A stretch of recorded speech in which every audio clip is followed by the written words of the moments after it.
How are you, sir? Good. You don't seem adequately excited to see me. It's my usual countenance. Don't take it personal. Good morning, you're Dalton Batiste. Answer out loud. Yes. And this is cause number 24 DCCR 0917 0918, 25 DCCR 1436, 1437, and then 24 DCCR 0407. Mr. Batiste is charged in the first two cases with murder, the second two with manslaughter, and the last with possession of marijuana. And what is the announcement? Judge, we're still ready for trial. So The state's ready for trial as well, Judge. We would prefer to proceed on the felony possession of a marijuana case first. I understand that court if there's pushback from the court on that, given the fact that it's a state jail. I'm not doing that. No. There's no way I'm going to try a state jail felony on top of the other cases. So what are we actually? This is just an announcement. Did we get off the trial docket? yes, Judge, Remind me, please. Yes, we tried this case. We had a hung jury. Yes. And the state elected to re-indict as a manslaughter, using the same theory, essentially as before. But the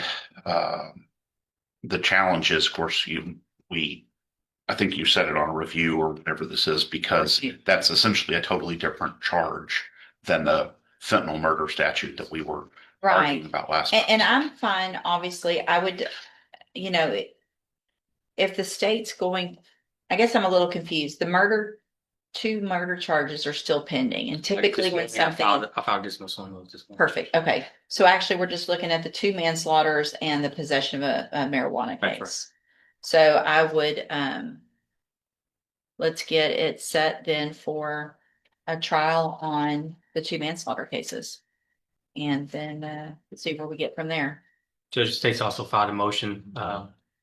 Yeah, let's talk about that. So Mr. Batiste, Mr. Coleman has filed a motion asking that I order you to act in a certain way out at our jail and to follow the rules and all of those things, which you should be doing anyway. I feel like we've probably already had this conversation, but what I can do, and here's what I don't necessarily want. I don't disagree with Mr. Coleman a single bit. You can ask Mr. Gertz. You can ask anybody that's been in front of me about how I feel about what is going on at our jail and how disrespectful inmates are being to the staff out there. And I'm doing whatever I can to try to get through to you all, because it can make things much worse. Much worse. Number one, if you go to trial on the manslaughter and you're found guilty, the jury's going to hear about all of it. They're going to march these correctional officers in here and they're going to say what you've been saying to them that I'm not going to say today because a lot of people are watching. But you know what you're saying. You know how you're acting. I can promise you, Mr. Gertz is embarrassed for you because you don't help him help you by acting this way. Does that make sense? You're not one of these kids out there. How old are you? 26. 26. So typically I'm dealing with 17, 18, 19-year-olds that are out there acting crazy. You're too old for that. What I don't want to do, Mr. Coleman, though, is cause the jail more grief by holding him in contempt and making him stay there even longer. Here's what we're going to do. We're getting the case set for trial on the manslaughters. We're going to get those tried. I'm not sure what I will do if you violate this exactly. I can't tell you right now, but I am ordering you to refrain from calling names. And if you need me to tell you everything, I can. If I need to be specific, I'll be specific. Because what I don't want you to come in here and say, well, I didn't say bitch, I said whatever. You know what I'm saying? Yes, ma'am. Behave. Don't call names. Don't tell them they don't have rank. Don't tell them I get what I want. B. That's not how you talk to somebody who's just going to do their job. They're just trying to go do their job and go home. And they got to deal with you and all the other people out there that are acting like idiots. So I'm going to order you to not do that. What that means is if you violate that order and do it, and I get more incident reports, Mr. Coleman will ask me to hold you in contempt. And what I can do for every single incident, for every name you call, for every time you get written up, for every time you don't follow the rules, I can hold you in contempt and I can order 6 months. And then I can stack 6 months for every name. Every time you say it, I can stack it, stack it, stack it. Do you understand? Yes. So you are now court ordered to follow the rules, which I shouldn't have to do, but I am. Okay? Yes. So I will set these cases for trial at the very next trial setting that we can get them on, and we'll go forward at that time. All right? Thank you, Judge. You can go back with the bailiff. It's another one, she was ordered to go to ISF, got into a fight, Got kicked out. got kicked out. But she just got on probation a Almeida Miles. couple months ago. Well, there's nothing we can do. So she can plead true or not true, and we'll reset it for a sentencing hearing. And it'll be up to me if there's no agreement. I mean, if she can't make it through, I can't just let her out. Okay. There's no, I mean, I don't have a choice. Can't get better. Yeah. I didn't know if there was any other alternatives, but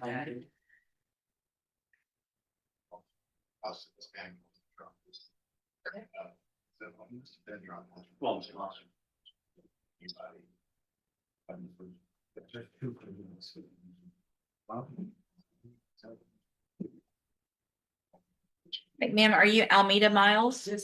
And Ms. Miles, the best you can, raise your right hand, please, ma'am. Do you swear or affirm the testimony you're going to give in this hearing will be the truth, the whole truth, and nothing but the truth? All right, you can put your hand down. And Ms. Holmes, will your client waive the formal reading of the motion? yeah, sure. Ms. Miles, in cause number 24, DCCR 2330, I have a motion to revoke your unadjudicated probation. It shows that you were placed on probation September 16th of 2025 for the offense of tampering, fabricating with physical evidence, a third-degree felony, and that was a 10-year deferred probation. Is that correct? The motion alleges you violated your probation. Count 1 alleges that you failed to. Some of them are kind of redundant. Okay, well, Those let's. counts. We'll start with this one, then we'll see. So count 1 alleges that you failed to avoid injurious or vicious habits, in that you physically assaulted another offender in the B3 pod on or about the 6th day of November 2025 at the Henley unit, which is the ISF unit. Is that true or not true? True.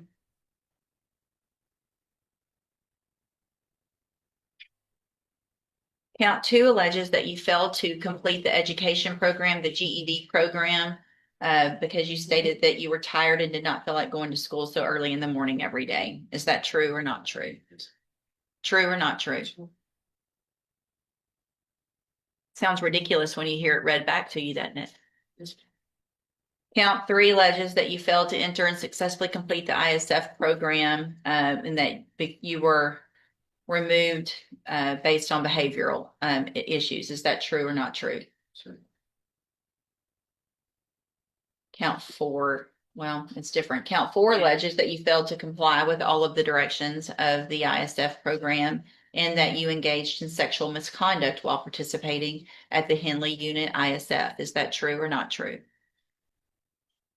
And then count 5 alleges that you failed to comply with all of the directives of the ISF program and that you were walking around in the quote living area of the dorm during count time against the rules. And that's also at the Henley unit. Is that true or not true? That one's not true. So did you enter your pleas of true to counts 1 through 4 freely and voluntarily? And did you plead true to those counts because they're actually true? Yes. All right, then I'm going to find that you entered your pleas of true to counts 1 through 4 freely and voluntarily. Find those counts true, find sufficient evidence to find you guilty and revoke your probation. What I would like to do, I'm going to reset it. I don't know that I need, because she really hasn't been out, a full update, but I would like as much information as we can get from ISF. So if they have reports that you guys can get your hands on so that I can read more about what went on there, that will help me, I think, with sentencing.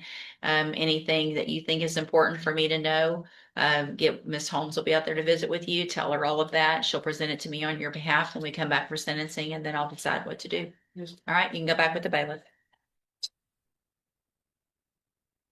Oh, wait, come back for a second.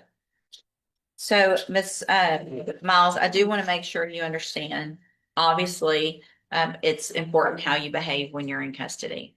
And so anything that happens between now and when you come back for sentencing in our jail is only going to make things worse. So my suggestion is you better get out there, you better lay low, and you better follow all of the rules, because anything that I might be thinking about doing is going to go up in years if you're out there misbehaving. Okay, go back with the bailiff. Good morning, sir. Are you Eric Wara? And will your client waive the formal reading of the indictment? Yes, Your Honor.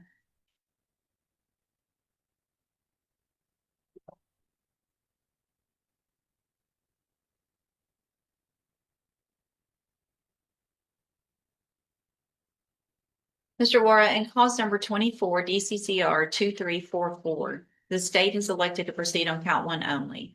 It alleges that you committed the second-degree felony offense of aggravated assault with a deadly weapon from October 19th of 2024. And how do you plead to that charge? Guilty. Are you pleading guilty freely and voluntarily? Yes, ma'am. And are you pleading guilty because you actually did what they charged you with? I have here on the tablet some documents that have your signature on them that the state has marked as exhibit number 1. Before you signed these, did you go over them with Ms. Holmes? Yes, ma'am. And do you fully understand them? Yes, ma'am. And do you understand, if I follow the agreement that you've made with the district attorney, that you will be waiving or giving up any right to appeal? Yes, ma'am. Do you also understand, if you're not a U.S. citizen, that a plea of guilty or no contest may result in your deportation, exclusion from admission to the country, or denial of naturalization under federal law? Yes. State tenders number 1. No objection. It's admitted. Is there any evidence that Mr. Juarez is not competent? No, Your Honor. All right, sir, I'm going to find that you entered your plea of guilty freely and voluntarily, find that you're mentally competent and understand the nature and the consequences of your plea, find sufficient evidence to find you guilty, and at this time find you guilty of the second-degree felony offense of aggravated assault with a deadly weapon. Sentence you in accordance with that agreement to a term of 10 years in the institutional division of the Texas Department of Corrections. You will receive credit on that sentence for any time that you've been in custody that the law gives you the right to receive. There will be an affirmative finding of a deadly weapon in this case. I am handing you the trial court certification that shows this was an agreement that I followed, and so you've waived your right to appeal. I also handed you a written admonishment regarding your ineligibility to possess a firearm or ammunition. Because of the judgment entered against you, you're ineligible under Texas law to possess a firearm or ammunition. Possession of a firearm or ammunition could lead to charges against you. If you have any questions about the laws that make you ineligible to possess a firearm or ammunition, or about how long that lasts, you can talk with Ms. Holmes. All right, good luck to you, sir. You can go back with the bailiff. Good morning, sir. Are you John Willis?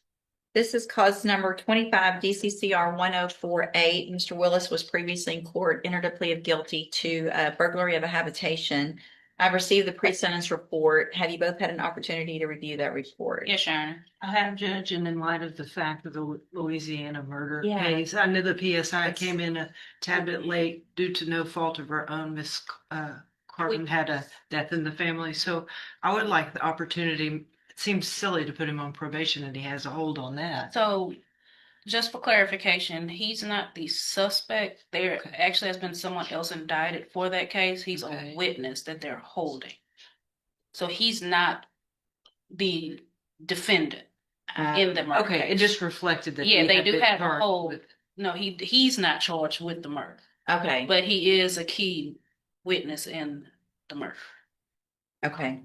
And they put their witnesses in custody? That's what I was told. I'm sorry? Yeah, the detective. They, They yeah, came to visit him, they came um, here, yeah. okay. so that's what I've been told.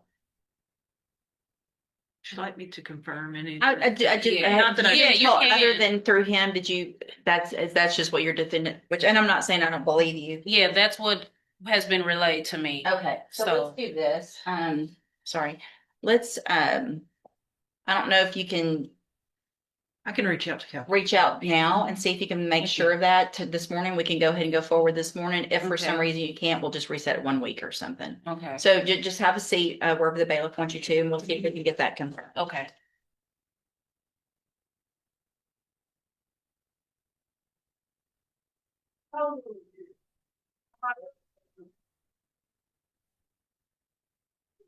Good morning. Are you Derek Butler? Yes. This is cause number 25 DCCR 1653. Mr. Butler is charged with evading arrest or detention with the use of a vehicle. And what is the announcement? Judge, there is some media attached to this case that I need to review with my client. Okay. I just need a little time to do that. I've talked to Mr. Smith about the issues I'm having with that video. Okay. And so we just need a little time so we get that taken care of. Okay. So you're having trouble pulling it up. Well, it's not that, it's just a factual issue. Oh, gotcha. resulting Okay. From, So do you need a normal reset or just maybe a little shorter? actually, a little short. It doesn't have to be a normal Let's reset. do about 3 weeks. Yeah, that'd be perfect. And so, Mr. Butler, Mr. Lewis will be out there soon, I'm sure, to go over all of that discovery, and then you guys will be able to make a decision and have an announcement at the next court date. All right, thank you. Thank you, Judge. Yeah, that's. Thank you, sir. Isaiah Cheetum, good morning. Are you Isaiah Cheetum? Yes, Your Honor. And Mr. Lewis, will your client waive the formal reading of the motion? He does, Judge.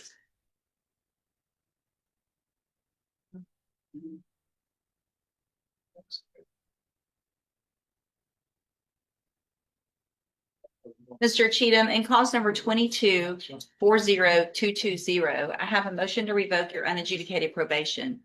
This shows that you were placed on probation June 6th of 2023 for the offense of assault family violence, a 3rd degree, and that was a 4-year deferred probation. Is that correct? True, Your Honor.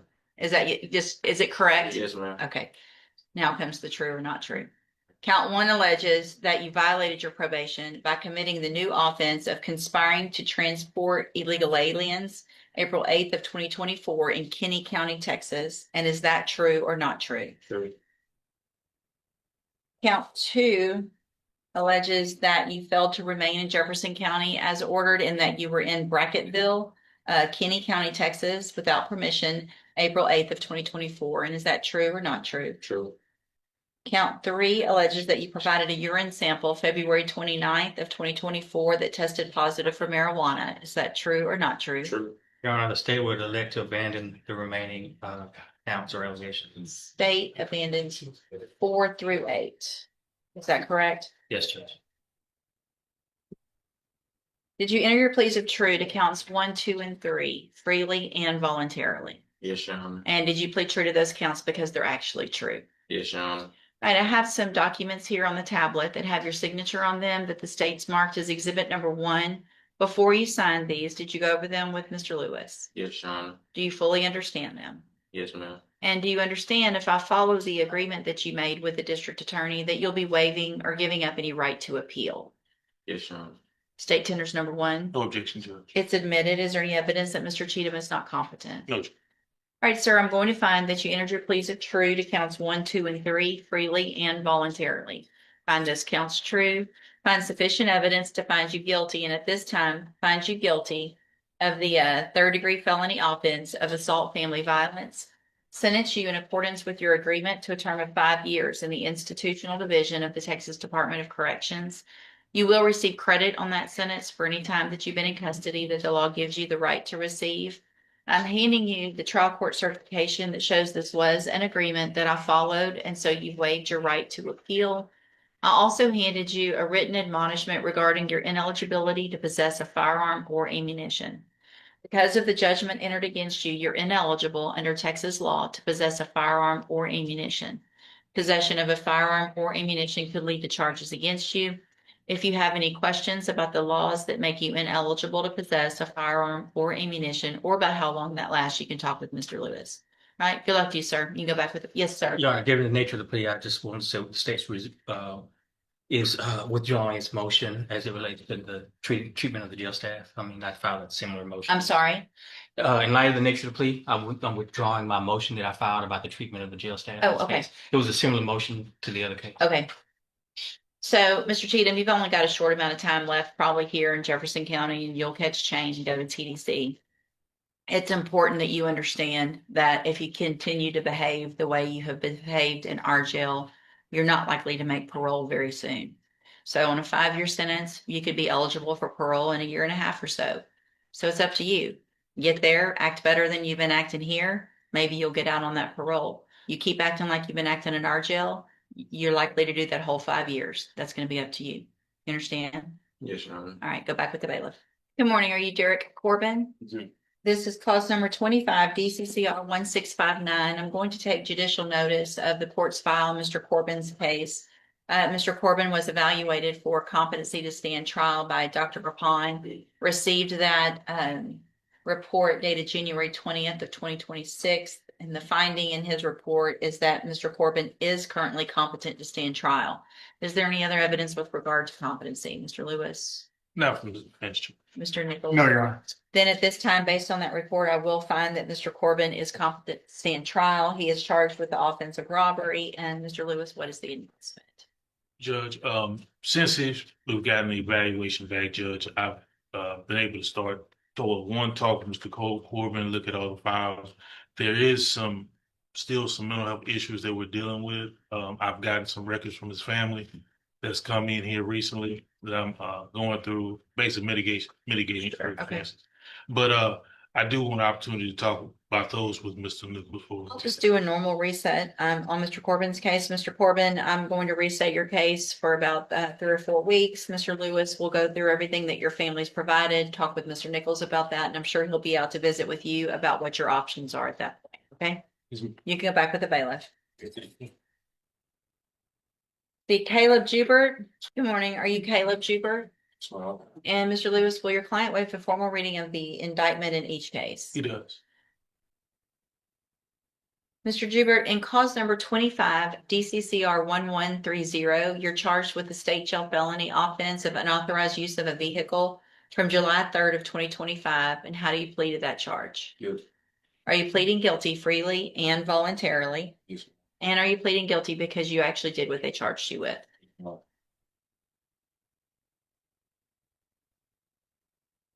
And then in cause number 25, DCCR 1131, you're charged with the 3rd-degree felony offense of evading arrest or detention with the use of a vehicle from July 3rd of 2025. And how do you plead to that charge? Good.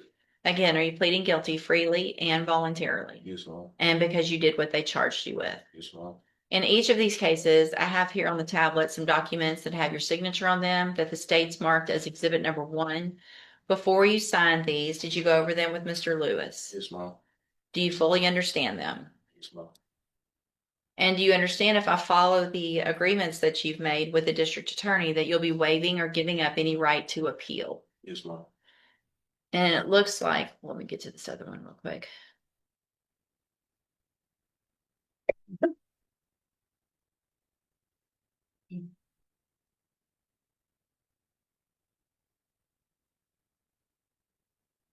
So it looks like the agreement that you've reached in each of your cases is for a 5-year deferred probation in each case. It looks like there would be a $500 fine in the unauthorized use of a motor vehicle and a $300 fine in the evading arrest or detention with the use of a vehicle. You would be required to enter and successfully complete the cognitive track of the ISF program, in addition to being on the specialized mental health caseload. Is that your understanding of your agreement? Yes, ma'am. Do you also understand, if you're not a U.S. citizen, that a plea of guilty or no contest may result in your deportation, exclusion from admission to the country, or denial of naturalization under federal law? Yes, ma'am. State tenders number 1 in each case. No objection, Judge. It's admitted in each case. Is there any evidence that Mr. Jubert's not competent? No objection. All right, Mr. Jubert, in each of your cases, I'm going to find that you entered your pleas of guilty freely and voluntarily, find that you're mentally competent and understand the nature and the consequences of those pleas, find sufficient evidence in each case to find you guilty. However, I'm going to reset your cases so that the probation department can do a pre-sentence report. That'll give me more information about you and your cases, and then we'll come back later for sentencing. Yes, ma'am. Are there any reports?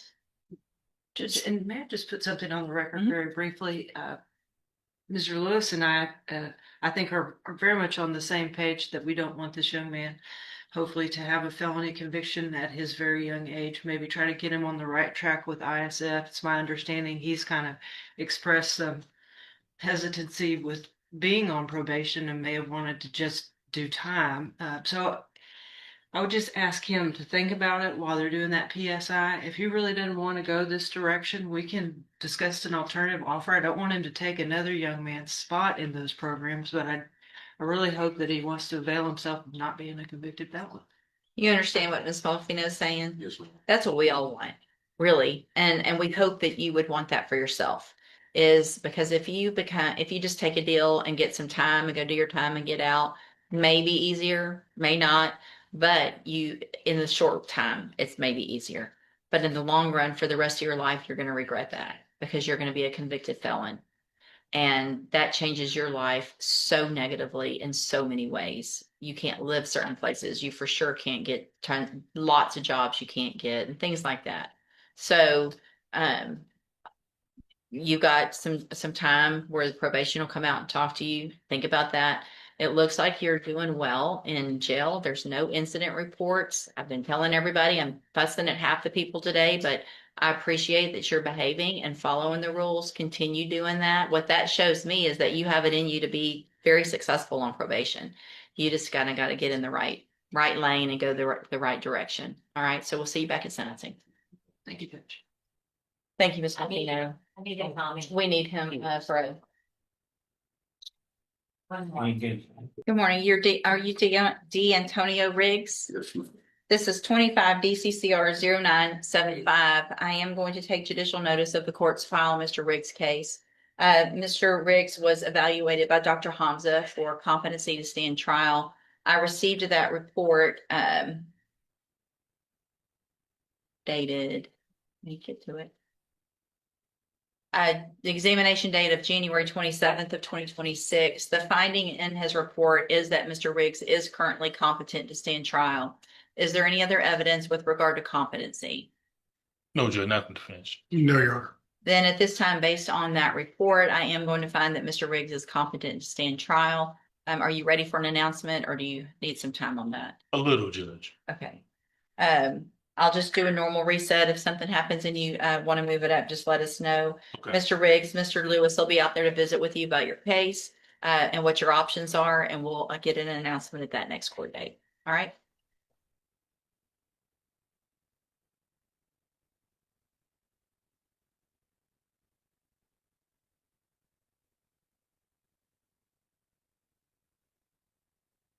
Eric Segrist, Mr. Lewis.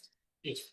Good morning. Are you Eric Segrist? Yes, ma'am. And this is cause number 25 DCCR 1836. Mr. Segrist is charged with burglary of a habitation. And what is the announcement?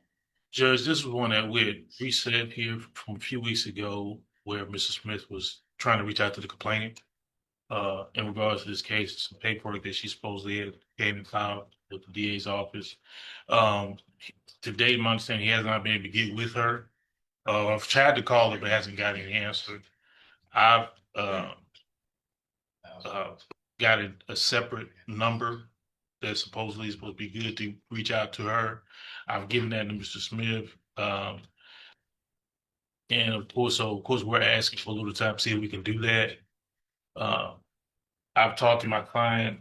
He did want me to ask about possibility of a bond reduction. Well, let's do regards to this this. because that would make sense if you can't get in touch with her. I'm going to reset it 1 week. Mr. Smith, see what you can do with that new information and let's get an announcement next week. If for some reason you can't get in touch with her, but the state's going to proceed with the case, then we'll talk about a bond next week. I'll file a motion to that. Perfect. Thank you. All right. We'll see you next week. And then Derek Schinkel, Mr. Lewis. Good morning. Are you Derek Schinkel? Yes, ma'am. And this is 25 DCCR 1797. Mr. Schinkel's charged with aggravated assault with a deadly weapon. Mr. Lewis?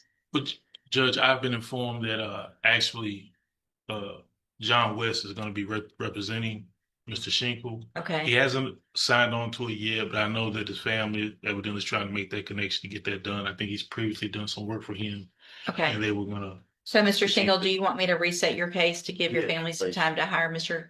West? Then we'll reset it a normal reset. That's about 30 days.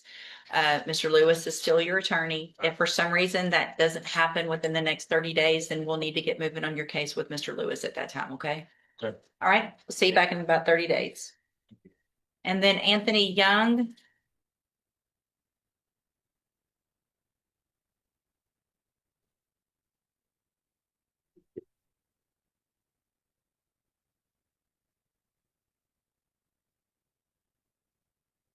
Good morning. Are you Anthony Young? This is 24 DCCR 2005. I've got a motion to revoke probation on Mr. Young's case. What is the announcement? Judge, he's gonna, in a plea to the motion, we're gonna come to the court. Okay, so there's no agreement, no paperwork. Mr. Young, best you can, raise your right hand, please. You swear or affirm the testimony you're going to give in this hearing will be the truth, the whole truth, and nothing but the truth. All right, you can put your hand down. And will he waive the formal reading of the motion? He does, Judge.